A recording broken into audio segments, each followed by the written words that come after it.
তার শপথ গ্রহণের পর থেকে বা তিনি প্রশাসক হিসেবে যেদিনকার বর্ষে সেদিন থেকে কেন গণ অধিকার পরিষদ এই ধরনের কথা বলল না? আজকে কেন এই গণঅভ্যুত্থানের পরে নয়, আজকে কেন এই ৩ মাস পরে তাকে বলতে হলো? প্রত্যেকটা সুনাগরিকের সাথেই এনসিপির সম্পর্ক থাকবে, এটা স্বাভাবিক। কিন্তু এর মানে এমন কিছু নয় যে তিনি এনসিপির নির্ধারিত ব্যক্তি বা এনসিপির মাধ্যমে নিয়োগপ্রাপ্ত ব্যক্তি বা এনসিপি তাকে নিয়োগ দিয়েছে, এই ধরনের কোনো কথা না। এজাজ সাহেব আউট অফ নাথিং কি করে আমাদের বর্তমান উপদেষ্টা, স্থানীয় সরকারের যিনি উপদেষ্টা রয়েছেন, তার একটি ডিও লেটার পেয়ে গেলেন, এবং এটি আকস্মিক একটি বিষয় ছিল।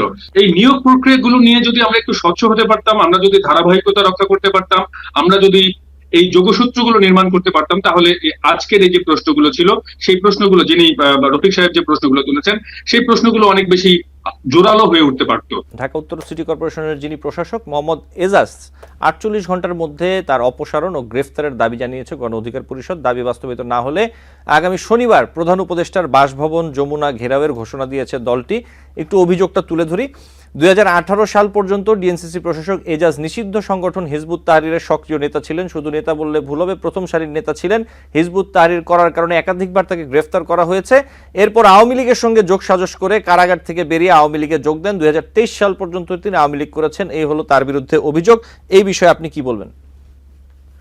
দেখুন, আসলে এই যে প্রোপাগান্ডাটা ছড়াচ্ছে বা এই কারণটা কেন আসলো আজকে কেন জনসম্মুখে আসলো ডক্টর এজাজ আহমেদের বিষয় বা এই উত্তর সিটি কর্পোরেশনের যে প্রশাসক হিসেবে দায়িত্ব পালন করতেছে, এটা কেন আজকে আসলো, এর পিছনে আসলে কি? দেখুন, আমরা দেখতে পাচ্ছি ইতিমধ্যে গণ অধিকার পরিষদের যে মানে বিপি নুরুল হক নুরু, তার সাথে একটা বাক বিতণ্ড বা এরকমের আমরা ফেসবুকে বিভিন্ন কিছু দেখতে পাচ্ছি। তো আমি বলতে চাচ্ছি সেই বিষয়ে আমরা না গিয়ে আমি যেটা বলতে চাই যে হঠাৎ করে গণ অধিকারের কেন এই আন্দোলনে যেতে হলো, যে কেন তাদের সাথে কি হলো, আসলে মূল বিষয় কি, তাদের সাথে কেন দ্বন্দ্বটা হলো, এজাজের এতদিন কেন এজাজ আহমেদের পদত্যাগ চাইলো না, এজাজ আহমেদ হিজবুত তাহরির, এজাজ আহমেদ আওয়ামী লীগের সাথে যোগসাজশ ছিল বা তিনি ২৩ সাল পর্যন্ত যুক্ত ছিল, এই তার শপথ গ্রহণের পর থেকে বা তিনি প্রশাসক হিসেবে যেদিনকার বর্ষে সেদিন থেকে কেন গণ অধিকার পরিষদ এই ধরনের কথা বলল না? আজকে কেন এই গণঅভ্যুত্থানের পরে নয়, আজকে কেন এই ৩ মাস পরে তাকে বলতে হলো? এর পিছনে কারণগুলো আমাদেরকে জানা আগে উচিত। আমি মনে করি হয়তোবা এজাজ আহমেদের কাছে কোনো অপ্রত্যাশিত জিনিস তারা চেয়েছে অথবা দাবি করেছে, যে দাবিটা আইনগতভাবে বা নিয়ম নীতির মাধ্যমে সেটা পূরণ করা সম্ভব নয়। তাই স্বার্থের, আমি মনে করি এখানে স্বার্থের দিক থেকে তাদের স্বার্থ হাসিল হয়নি বিধায় তারা আজকের এই আন্দোলনের মুখে রফিকুল ইসলাম কনক আরেকটি অভিযোগ ওঠে উত্তর সিটি কর্পোরেশনের প্রশাসক মোহাম্মদ এজাজের বিরুদ্ধে। বলা হয় যে উনার সাথে এনসিপির সম্পর্ক রয়েছে, এনসিপির সাথে খুবই ভালো সুসম্পর্ক। এই ব্যাপারে কি বলবেন? না, এটা আমি আসলে প্রত্যাখ্যান করি। আসলে এনসিপির সাথে তার কোনো ওই রকমের কোনো সম্পর্ক তার সাথে নেই। দেখেন, একজন প্রশাসক, আপনার সাথে আমার সম্পর্ক থাকতে পারে বা এই মাজার মিলন ভাইয়ের সাথে আমার সম্পর্ক থাকা মানেই এনসিপির সাথে যে তার গভীর সম্পর্ক, অন্তর্দ্বন্দ্ব সম্পর্ক, এটা নয়। তাদের সাথে প্রত্যেকটা বাংলাদেশের মানুষ, প্রত্যেকটা সুনাগরিকের সাথেই এনসিপির সম্পর্ক থাকবে, এটা স্বাভাবিক। কিন্তু এর মানে এমন কিছু নয় যে তিনি এনসিপির নির্ধারিত ব্যক্তি বা এনসিপির মাধ্যমে নিয়োগপ্রাপ্ত ব্যক্তি বা এনসিপি তাকে নিয়োগ দিয়েছে, এই ধরনের কোনো কথা না। তিনি বাংলাদেশের একজন নাগরিক, তার যোগ্যতা সম্পন্ন একজন ব্যক্তিত্ব।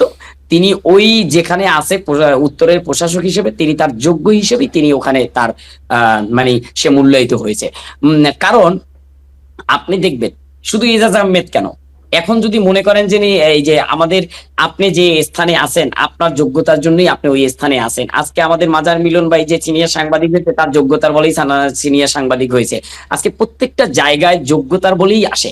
কিন্তু আমরা দেখতে পাচ্ছি, আমার কথা যেখানে, গণ অধিকার পরিষদ যে আজকে আন্দোলনটা করলো, আজকে যে এই তার প্রত্যাহার চেয়ে যে আন্দোলনটা করলো গণ অধিকার পরিষদ, আসলে এটা কাদের ইন্ধন, এখানে আমাদের দেখতে হবে। এটা কি গণ অধিকারের আন্দোলন ছিল না অন্য কারো আন্দোলন ছিল, এটাও আমাদেরকে দেখতে হবে। দেখবেন আপনি, ঢাকা দক্ষিণ সিটি কর্পোরেশনের মেয়র ইশরাক হোসেনের এই আন্দোলনের পরে আমরা দেখতে পাচ্ছি বিভিন্ন কর্মকাণ্ড নগর ভবনে তালাবদ্ধ হওয়ার পরে আজকে এই দীর্ঘ ৩-৪ দিন পরে আজকে উত্তর সিটি কর্পোরেশনের এই ডক্টর এজাজ আহমেদের বিপক্ষে তার প্রত্যাহার চেয়ে একটা আন্দোলনের যে বিক্ষোভ ডাক দিয়ে এলো উত্তরে, এটার উদ্দেশ্য হলো এই যারা ডাক দিয়েছে গণ অধিকার পরিষদ, এই গণ অধিকার পরিষদের স্বার্থ হাসিল হয়নি, বা তারা অনৈতিক কোনো কিছু চেয়েছে, যে অনৈতিক কার্যকলাপে এই ডক্টর এজাজ আহমেদ যুক্ত হয়নি বিদায় ডক্টর এজাজ আহমেদের বিপক্ষে তারা দাঁড়িয়েছে এবং মিথ্যা প্রোপাগান্ডা দিচ্ছে। হ্যাঁ, তিনি হিজবুত তাহরিক করতে পারে, তিনি অন্য যে কোনো দল করতে পারে। ভাই, বাংলাদেশে তো আপনার আমার দল করার জন্য কোনো বাধ্যবাধকতা নাই যে আমি করতে পারবো না। তিনি আওয়ামী লীগ করেছে, এটার ডকুমেন্টস কি যে তিনি আওয়ামী লীগ করেছিল, আওয়ামী লীগের অমুক পোস্ট বা অমুক পজিশনে ছিল, এর ডকুমেন্টস কি গণ অধিকার পরিষদের কাছে আছে? আমরা দেখতে পারছি গণ অধিকার পরিষদের টপ টু বটম তারা ওই সময় এই যে নুরুল হক নুরু এই ফ্যাসিস্ট খুনি হাসিনার পায়ে ধরে সালাম দিয়েছে, সে ভিডিও এখনো সোশ্যাল মিডিয়ায় সব জায়গায় প্ল্যাটফর্মে আছে। আমরা কি নুরুল হক নুরুকে বলেছি যে আপনি আওয়ামী লীগ, আপনি আওয়ামী লীগের উমুক, আপনি আওয়ামী লীগের তুমুক? আমরা দেখেছি ফ্যাসিস্ট সরকারের আমলে তিনি মায়ের পিট অনেকে ত্যাগ তেতিকা করেছে, ফ্যাসিস্টের বিপক্ষে তিনি দাঁড়িয়েছে, তার জন্য জেল জুলুমও হয়েছে। কিন্তু এর মাধ্যমে এটা নয় যে আমাকে তার রেশ করে বলতে হবে তিনিও আওয়ামী লীগ ছিল। আসলে এই রেশারেশি থেকে আমরা বৈষম্যহীন একটি রাষ্ট্র গঠনে আমরা যে নয়া বন্দোবস্ত আসলে আমরা চাচ্ছি, গণ অভ্যুত্থানের পরে একটি বাংলাদেশ, এমন একটি বাংলাদেশ তৈরি হোক যে বাংলাদেশে কোনো বৈষম্য থাকবে না, একে অন্যের বিরোধিতা করব না। যদি নৈতিক কোনো দাবি হয় সেটা আমরা ডাকবো, কিন্তু অনৈতিক কোনো দাবি নিয়ে আমরা মাঠে নামবো না। এটা হওয়া উচিত ছিল আমাদের সকল দলের, কিন্তু আমরা এই দলগুলোর মধ্যে আমাদের মধ্যে এখনো একতা তৈরি হয় নাই। আমি মনে করি এই একতা না হয়ে, বিভাজন না হয়ে আমাদের প্রত্যেকের একটি ডিসিশন হওয়া উচিত, প্রত্যেকটা যে বাংলাদেশের এই নিপীড়িত মানুষ, মজলুম মানুষ, এই মানুষের পাশে দাঁড়ানোর জন্য যা যা করণীয় আমরা সেই স্টেপই, সেটা হোক বিএনপি, হোক জামাত, হোক হেফাজত, হোক চরমনাই, বা হোক এই জাতীয় নাগরিক পার্টি এনসিপি।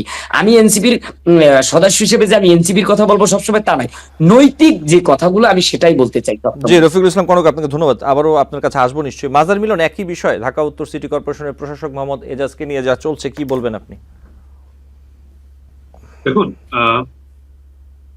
আমি এজাজ সাহেবের এই বর্তমান যে এজাজ সাহেবকে নিয়ে যে বর্তমান অবস্থা তৈরি হয়েছে সেটির দিকে আলোকপাত না করে বরং যে প্রক্রিয়া এজাজ সাহেবকে নিয়োগ দেওয়া হয়েছে সেটি নিয়ে একটু খোঁজ খবর করতে চাই। ইনফ্যাক্ট এই ইন্টারিম গভর্নমেন্ট যেভাবে তৈরি হয়েছে, ডক্টর মোহাম্মদ ইউনূসের নাম আসার পরে অন্যান্যদেরকে যেভাবে আমরা নিয়োগ দিয়েছি, সরকারের পক্ষ থেকে, রাষ্ট্রের পক্ষ থেকে নিয়োগ দেওয়া হয়েছে, বিভিন্ন উপদেষ্টাকে, এখন নিত্য নতুন খলিল সাহেবকে নিয়ে নানান প্রশ্ন তৈরি হচ্ছে।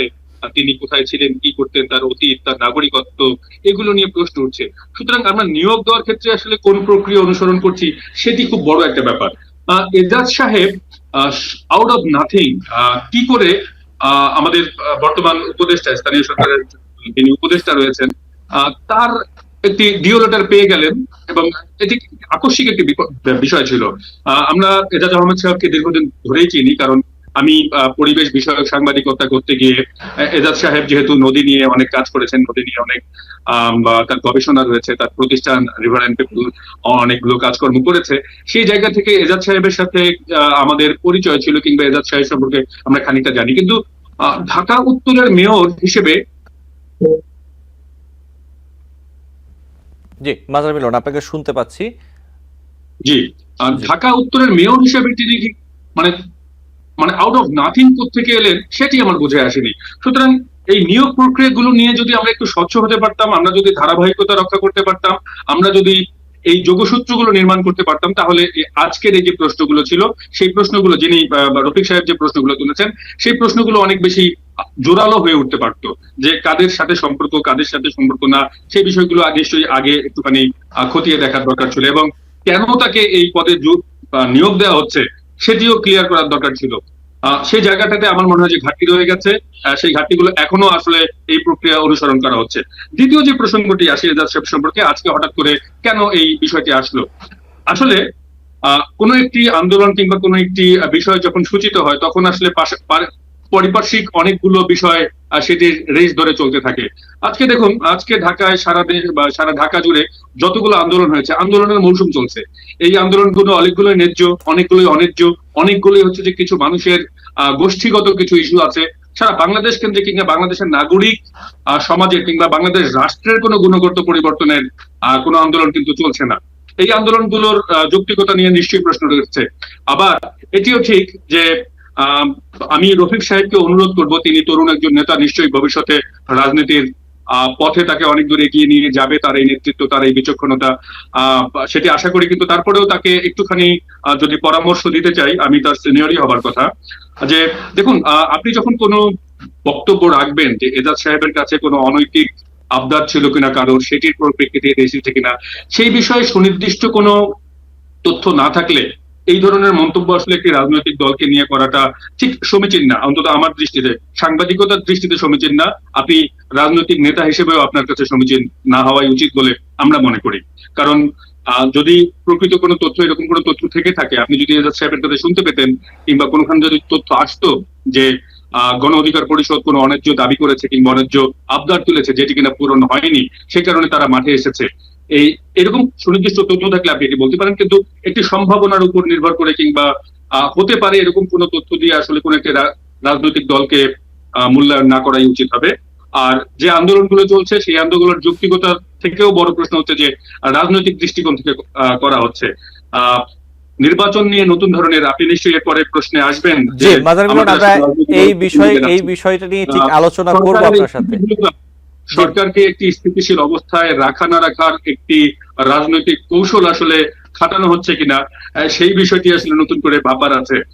রফিক সাহেবকে আমি চিন্তা করতে বলবো, এদিক থেকেও চিন্তা করার কোনো সুযোগ আছে কিনা উনি চিন্তা করবেন। কিন্তু কারো উপর অন্যায্য ভাবে কোনো সম্ভাবনার উপর কিংবা কোনো ভাবনার উপর, সুনির্দিষ্ট তথ্যের উপর নির্ভর না করে কোনো ভাবনার উপর নির্ভর করে আসলে অন্যায্য অভিযোগ তোলাটা মনে হয় ঠিক হবে না।